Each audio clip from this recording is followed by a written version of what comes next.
Hey y'all.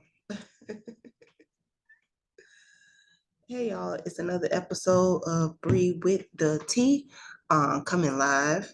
Well, YouTube, sorry, but y'all are not live. This podcast live though.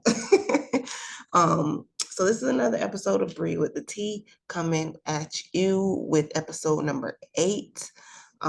This is a good episode. Well, every episode is a good episode because I'm on episode, right? So this is episode number 8. We're gonna be talking about children. So I did change the episode. I'm sorry, y'all, but I had to change the episode because what I experienced recently was a little talk with somebody. I'm not gonna say no names. Y'all know I ain't gonna say no names on this podcast, but it got me in my feelings, and I needed to say something. So I was like, you know what? Let me say it on the podcast, right? So number 8, episode 8, the spiritual significance of having children. Okay, we're gonna talk about it. We're gonna talk about it. It's there. I'm there. We're there. Okay. Just to let y'all know, if y'all hear a knocking at my door, I ordered me some sushi. Okay, your girl hungry. I didn't get to eat. So I ordered me something to eat. So if my dog start barking, my dog start barking. If you hear me, trying to answer the door, I'm trying to get my food right from DoorDash. So, but episode 8, we're going to talk about all things spiritual and the spiritual significance of having children. Um, and just to let y'all know that, even if you don't have children, you still are a mother, you still are a father. Okay. I want to put that out there. Okay. Because, my name is Mother Bree, and I get that all the time. Like, your name's Mother Bree, but you ain't got no kids yet. Hold on. First of all, you don't know me like that. Second of all, you don't know me like that. Okay. You don't know me like that. My African name is Mother Bree, and it's for a good reason. I have spiritual children. Okay. I'm not going to get into that. Not going to get into the why, the how I was named what I'm named. Okay. But that's my name. And just because you don't have any children yet does not mean that you're not a mother or a father, or, who are them to tell you that, right? So the first question is, what is the spiritual significance of having children? Okay. I'm going to tell y'all a story why I'm making this podcast right now. I had a conversation recently with someone, and they just had a child. Okay. They just had a child not that long ago. But they were talking about, children, right? Like, if I have twins, I'm gonna be mad. That's one of the things they said. If I had, 2 or 3 kids at the same time, I'm gonna be mad. And it really irked my soul to hear that. I'm just like, children are supposed to be joyous. They're supposed to be fun. They're supposed to bring you life. They're supposed to bring you unconditional love. They're not supposed to be this thing that burdens you. And a lot of people have it very twisted where they think children are a burden. No, children are never a burden. You're the burden, friend. You're the burden. But children are never a burden. When you start to think that they are a burden, that means that you are still in the traumatic stage that you were as a child. Children are never supposed to be a burden, or, not supposed to, quote unquote, be here on this earth. Um, but if you are, struggling with a child, and you feel like your child is a burden, then my friend, you are the burden, because that child didn't ask to be here. Okay. However, some men, some women go off of that of being, children are a burden. It's a burden. I gotta, find them something to eat. I gotta clothe them. I gotta take them to school. I gotta make sure they got. Then you shouldn't be having kids. You should not even have thought about having children. Okay. And if this conversation is getting on your nerves, then you might need to exit this podcast, because I'm about to get to the real nitty gritty. Okay. Children are never a burden. They come with love, joy, peace, tranquility, right? Abundance. If you have a child, that is a signal that you have wealth. right? Because a child continues the parent's legacy, right? Continues. It's not the parent, right? The child is the one that continues on, right? To live the life that the parent was trying to, hoe and dig, right?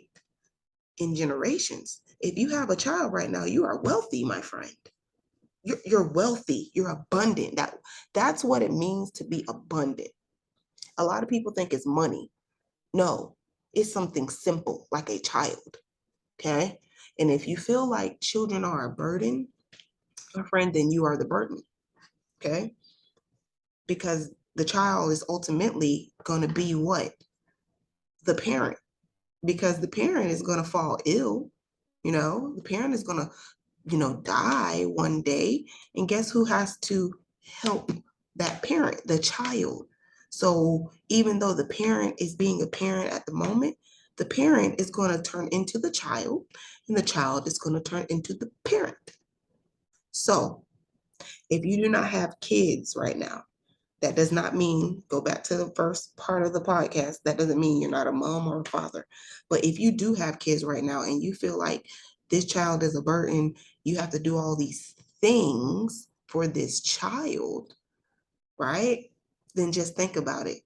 You doing these things for this child, right? The way you talk to them, the way you act, the way your behavior towards your child is ultimately going to be reversed. The roles are going to be reversed, my friend. And you're going to turn into the parent. You're going to turn into the child. And the child ultimately is going to be the parent. The child is going to help you. The child's going to feed you. The child's going to clothe you. The child's going to take you to the appointments that you need to go to. So really think about what you're doing when you're raising your children. Okay? What do you think you're raising your children to do? Right? So this is a very meaty topic because children are very spiritual. That's why I love, I love children because they're very spiritual beings. Every time God came to this earth, God came as what? A child.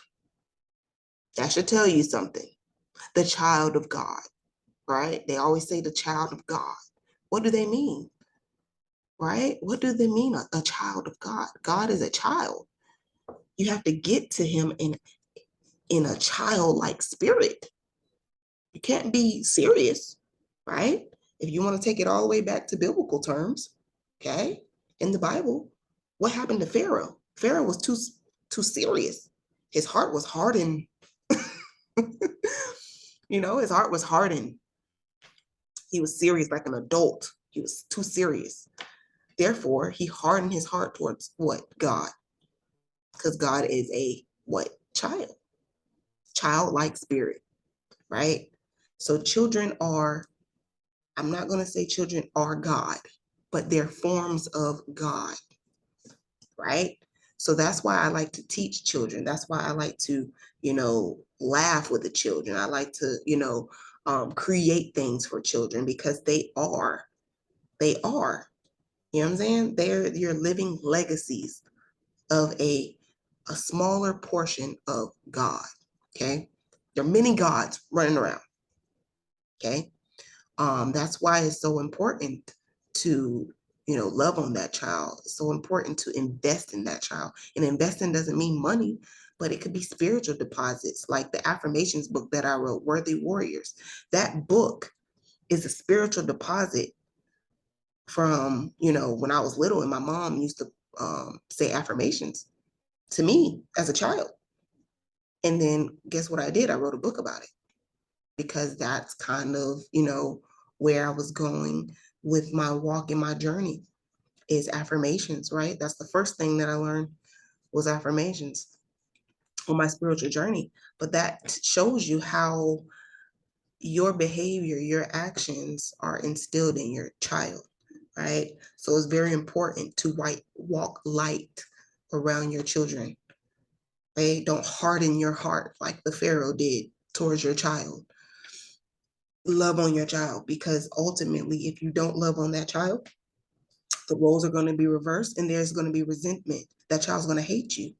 That's why we have so many people that don't know their mama, don't know their daddy, and don't care to know their mom and daddy. And the cycle continues. They have these kids and they don't know their mama, they don't know their daddy, they don't know their mama. And it's chaos. It's chaotic. Okay. So we got to stop the cycle. How we stop the cycle? Well, we stop the cycle with love. Love is there. You got hate, you got love, right? You got to stop the cycle of negativity that gets passed on from generation. Okay. So the significance of having children is very spiritual. Okay. That's you intertwined with someone else to create a life. I don't know if y'all hear me, but that has a lot of weight. To create another life with someone else has a lot of weight. That means a part of you and a part of them are coming together to create a person. Okay. A spiritual person, a mini spiritual person. And I'm going to tell you how kids are very spiritual, because they always going to ask you, well, why? Well, how? Well, why do we do this? Well, we do this because this, right? And a lot of parents can't answer their child the why, right? The why. I remember growing up and I asked my mom, why do we have so many churches on this earth? The Bible said there's only one church. Why we got Baptist, why we got Lutheran, why we got Methodist, why are there so many denominations? Why? I asked that as a child, you know? And my mom couldn't answer me why. Okay? Couldn't answer me of the why. Why do we have so many denominations in Christianity when there's supposed to be one church, right? I wanted to know that. Like, why is that? I don't see no Baptist, Lutheran in the Bible. It don't say Baptist, Lutheran, Methodist. It don't say nothing, Presbyterian. It don't say none of that. That's man-made. That's something we made. Okay. But my mom couldn't answer me the why. Why do we have these denominations? Okay. That is a significance of spirituality for children. The children are going to ask you why, right? And sometimes parents don't have the answer because they haven't done the healing, right? Had a process of healing, right? So they don't know because they never asked their parents why. They just followed the leader, followed the line, right? So it's very important to ask why and to know the answers to the why that your child is asking you. So if you're doing something spiritual, right? Like cleaning on Saturdays, your child probably gonna be like, well, why do we clean on Saturdays? What's the significance of Saturday? Why don't we clean on Mondays or Tuesdays? Because they want to know that you know what you're doing, right? So they're going to ask you these questions. And I love, and y'all know me, I'm a teacher. I love to teach children. So when the children ask you different questions, well, this is why we do this. We clean on Saturdays because it's our spiritual practice of keeping our house clean. And we have been doing this for how many centuries? How many? So we do this because of this, right? They want to know the why. And that's just to keep you in line, to make sure that you understand why you're doing things, right? That's God putting you into alignment. That's what alignment looks like. That's what ultimately alignment looks like, right? When you're asking those questions, or when the child is asking you those questions, and you're like, I don't know why we're Christian. I don't know why we're Methodist. I don't know. Those are not complete statements. Sorry, y'all, my dog. Those are not complete statements. And, that's where, the curiosity comes out of the child, because they want to know things like that, right? And then that gets you, the parent, bubbled up on their spiritual journey, like, why do I go to church every Sunday? Why do I go to Bible study? Why do I like to sing? So you start questioning yourself and your beliefs and your values, right? To see if that's really who you are. And if that's really what your journey is. And if that really is what sets your soul, your spirit on fire. Now, if you do that self-check, that inward check after your child has asked you all those questions and you still don't know why, then that's where you start. That is where you start your journey, your spiritual journey. But children are going to ask you everything. That's why I love them, because they don't have a filter, right? So you have to teach them how to talk to people, but they have this logic that is just beyond the stars, right? Well, mommy, why do we have to go to bed at this time, right? Why can't I stay up all night, right? So there's ways you have to mediate that, right? Not answer all the way, because sometimes they just curious, right? And they're not ready for the answer that you're going to give them. But always know that, children have a huge significance in your journey, in your spiritual walk, right? If you think back to the time when you had a child, how was that? Did you have the support that you needed? Did you feel comfortable at the time? Did you have the financial means, right? Really think back to the situation when you were, pregnant with your children, or when you were, about to have a child. What was the scenario in your life? Okay. Sometimes, not all the time, but sometimes the scenario of people's lives was chaotic at the time. There's a reason why. Your life was probably chaotic at the time. You probably had a new job or no job, or, you probably didn't have as much financially, or you were struggling. And then you have a child and it's like, God, dog, I got a burden. No, you got a blessing. You got a blessing. You just don't see it that way. You don't got no burden. You got a blessing, right? Because you may have lacked in one area of your life, say if you lack financially, but then, you got this child, then you just got abundance, right? You got a legacy. You got a reason to succeed now. Back then, you ain't had no reason. You just had you, right? Now you got a child. Now you got another mouth to feed. Now you got another person to think about. Now you got to, you got to, you got to get your right. Got to get your together. Okay. But yeah, children are very spiritual beings. I can't tell you how much they talk about the stars, the planets, the moon, the ocean, especially the little ones. The little ones, they're on another planet. I think they came from Mars or something, but that's I'm just kidding. But that was question number one. What is the spiritual significance of having children? Children are basically your abundance. They're your wealth. They're your legacy. They are a spiritual deposit of you. Okay. So the second question, why do our children live out our history? Well, again, they follow the leader. So whatever you tell them, they're going to do until they reach the age of reasoning, which is usually around their teens. And then they start, asking, well, that's not what we used to do. That's not what we did. And then they start projecting their own thoughts and doing their own things. And that's usually in the teen years when they start that whole logic thing, right? And then they start fighting you on different topics like, I don't feel comfortable going to this school. I don't feel comfortable wearing these clothes. I don't feel comfortable going to church. And what you do is you just let them be. You let them be. You let them be creative, okay? Because that's what they're meant to be. They're meant to be creative beings, okay? I mean, look at Jesus when he was a baby. I'm putting a little story out there, okay? I'm not saying it's real or nothing, but look what they said happened when he was a baby. Very creative, right?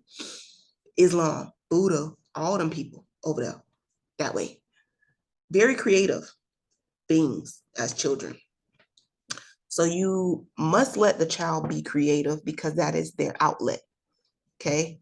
That's who they are. They're supposed to be creative because they were created. Okay. They were created, therefore they're creative.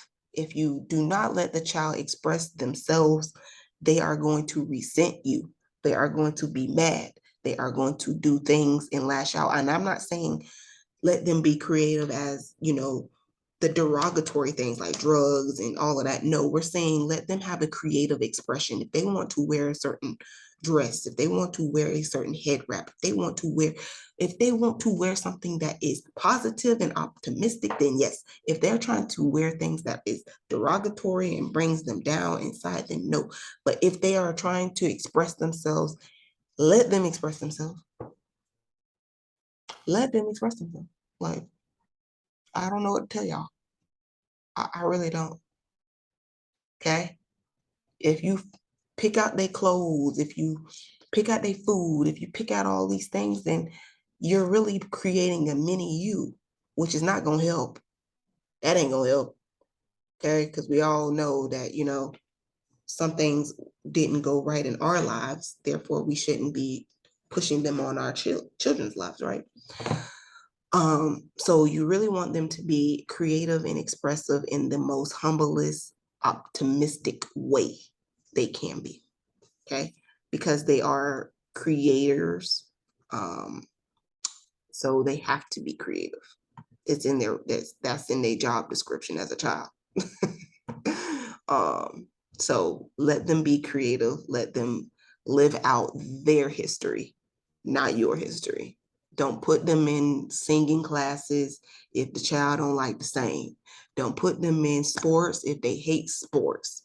Don't put them in those type of things if they hate it. Let them express what they want to be in life and they will succeed in that, right? I'll give you a story. I'll give you a story. When I was 8 years old, I got my journal still. And in my journal, it says that I want to be an entrepreneur. I want to have my own business. I wrote that at 8. Okay. I will show y'all that journal. I wrote it at 8. I'm going to be an entrepreneur and I'm going to have my own business. And when I turned 20, I think I started the center at 26, 26. I'm 30, 26, entrepreneur, own business, right? But if it wasn't for my mom letting me have a creative journal that I could write things in, right? Or I just like to journal, honestly. I just like to write and read. Um, if it's about science, I like to read. If it's about health, I like to read. But if it wasn't about my creative journal, if I didn't have that creative journal, I don't know what to tell y'all, right? So in the journal, I wanted to be a teacher. I wanted to be an entrepreneur and have my own business. I said I'm not working for anybody. You know what I'm saying? So that's what I'm trying to get y'all to understand. Like, let the child be a child. Okay. When you let the child be a child, they're going to tell you what they want to be. Okay. And then you just going to have to, if the child want to be a painter, let the child be a painter. You got a Picasso. You know what I'm saying? If the child want to be a lawyer, let the child be a lawyer. Child want to be a doctor, let the child be a doctor. But don't boggle down their dreams with your fear. Okay. Well, you can't do that because nobody in our family did that. Or you can't see that because nobody in our family saw that. Or you can't do that because I ain't do it. Well, that's good. That means it wasn't your it wasn't your turn. Sit back. Okay? Don't boggle the child down with emotions like fear, anxiety, depression, because that's what y'all do. Okay? I see it a lot. I see it a lot. As a teacher, I see it a lot. Well, little Johnny, he complains that he likes, writing and reading, but we think he should be a scientist. Well, little Johnny ain't gonna be no scientist. He gonna be an author. I don't know what to tell you. So, you know what I'm saying? So that is what it means to, let the child be creative, let the child live out their history and not your history. So last question, what do women and children have in common? Women and children have in common a lot of things. They're both creators, right? Women create life, right? They co-create life with God. Women co-create life with God. So if they're co-creating life with God, then what is the child inside of the womb? Okay. Like I said before, the child is a mini God. Okay. A mini spiritual God that is going to take you on your spiritual journey. You're going to learn spiritual lessons with your child. You're going to probably learn how to wake up early in the morning to feed the child. It's a reason why the baby cries at like 4 o'clock in the morning. Because you're supposed to be praying at 4 o'clock in the morning. Okay. You're supposed to be talking to God in the wee hours of the night. Okay. That's why the children cry at night like that. They cry at night like that because that is the time where we pray. That is the time where we fast. That is the time where wisdom is among us. Discernment is among us, right? So the child cries early in the morning, not for you to feed it. I mean, yes, to feed it. Yes, feed your child. But it also is a spiritual signification that you need to pray. You need to talk to God. Okay. So there's a lot of spiritual significance about women and children. They're linked at womb, right?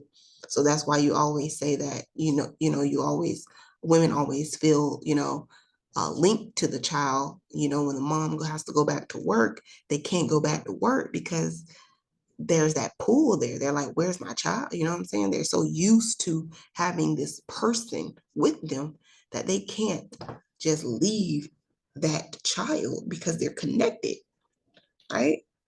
So that is the biggest reason, is the connectivity. Women and children are connected. You're connected to your child as long as you live, okay? Your spirit is connected to the child's spirit. Your spirit is connected to the child's spirit. But spiritual significance of a child and a woman is that they're both creators. They create. Okay. If you ever want to know what your child should be in life, think about what you want it to be in life, and then ask your child, hey, little Johnny, what do you want to be when you grow up? Oh, mama, I want to be an astronaut. All right. Well, did you like science when you grew up? Did you like books? Did you like to write, right? When you were a child? So a lot of things that come out of your child are stemming from you. They're just going to magnify it times 10. And then you're going to sit back and be like, dang, that looked like that. First of all, it looks like you. The child looks like you, acts like you, all right? That right there is spiritual significance as it is, your behavior. And then add on top of that, your goals. They're going to live out, the dream that you've always wanted. That child's going to live it out. I'm just the messenger at this point. Okay. So this has been another Bree with the Tea podcast. I had to hop on because I had a conversation with someone and they were like, you know what? If I had twins, I'll be mad. And I'm like, why would you be mad? You should be happy. You had twins, you should be happy. You know what I'm saying? If you had triplets, you should be ecstatic, right? Because that means you are wealthy, my friend. That means you are abundant, my friend. That means you are blessed, my friend. But a lot of people don't think like that. A lot of people are like, oh my God, this is a financial burden. How am I gonna get my bills met? How I'm gonna provide? That is the least of your worries. That is the least of your worries, honestly. Honestly. So, I'm sorry to tell you that you're blessed if you have twins. You're blessed if you have triplets. You're blessed if you have 3 kids under 5. You're blessed. You heard it here first. So really think about children as a blessing, not a curse. The only curse you're doing is you're cursing yourself when you think of children as a burden. Now you done cursed your whole generation. your whole family lineage, starting with you. You done cursed it. Another story real quick while my food is on its way, because I'm hungry. You know me. I was in a dollar store, y'all. I was in a dollar store, and the little girl, it was like it was before the hurricane. I was going to get some tissue. I don't know why the tissue was out, but I was going to get some tissue. And the little girl had wet herself. She had tinkled, in her clothes. And her mom was like, come on here, girl. You making me mad. You done peed on yourself and you think I got time to sit with your pissy self and you all pissy. And she was just, the mama was so rude and loud and just nasty about her daughter, peeing on herself. And the baby looked like she was gotta be like 4, 4 or 5, around those potty, a child, a little baby. And I felt so bad, and the little baby looked so upset about it. And if I felt bad, I know that baby felt bad. But that is the goal to say, I'm not saying that that's a bad parent. I'm just saying that that situation right there could have been mediated a little bit calmer, right? Um, and at times we get so far ahead of ourselves and really thinking about ourselves. Because, the lady was like, I don't have time to be changing your pissy self and all of this and that and the third. And it's really not about you, the parent. It's really about the child. Like, why is the baby, wetting herself? Is it something that went wrong in her day, or is it something more dire, like she doesn't know how to use the bathroom or tell somebody that she has to use the bathroom? You know what I'm saying? So it's like those situations could be mediated a little bit calmer. That's all I'm saying. Okay. But that situation got under my skin to like the max a little bit, because I don't like people that yell at their children. It's not like I don't like people that yell at their children. I don't like parents that, you know, discipline in an aggressive way. There's ways to discipline. You don't have to be aggressive with your child. Okay. You don't have to be aggressive. Like, you don't have to be forceful with your children.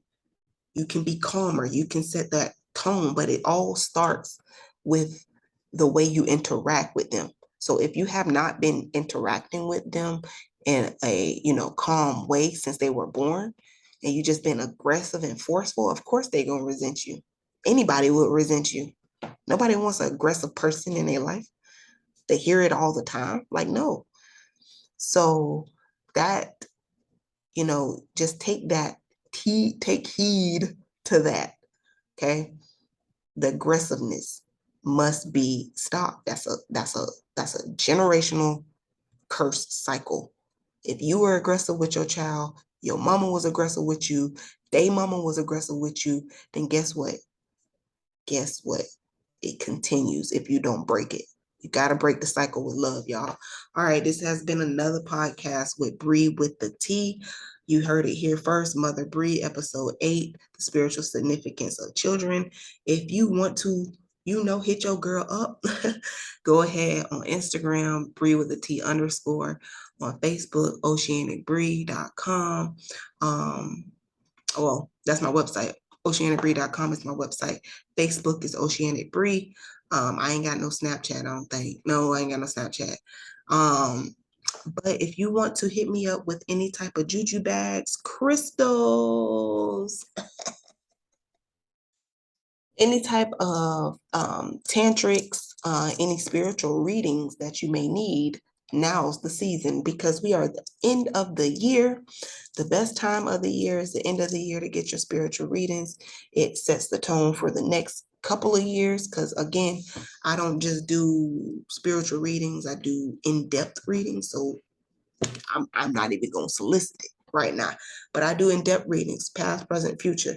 So if you need those type of readings, you need to hit me up at oceanicbree.com, drop it in the contact us box, and let me know. Okay.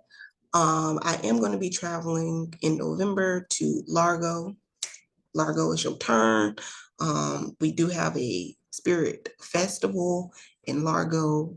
It's gonna be November 4th through I think 5th or something. So if you're gonna be down in Largo, please visit me at the Spirit Fest in Largo. And to the next time, y'all need to stay. Y'all need to stay free and stay weird, my friends. All right.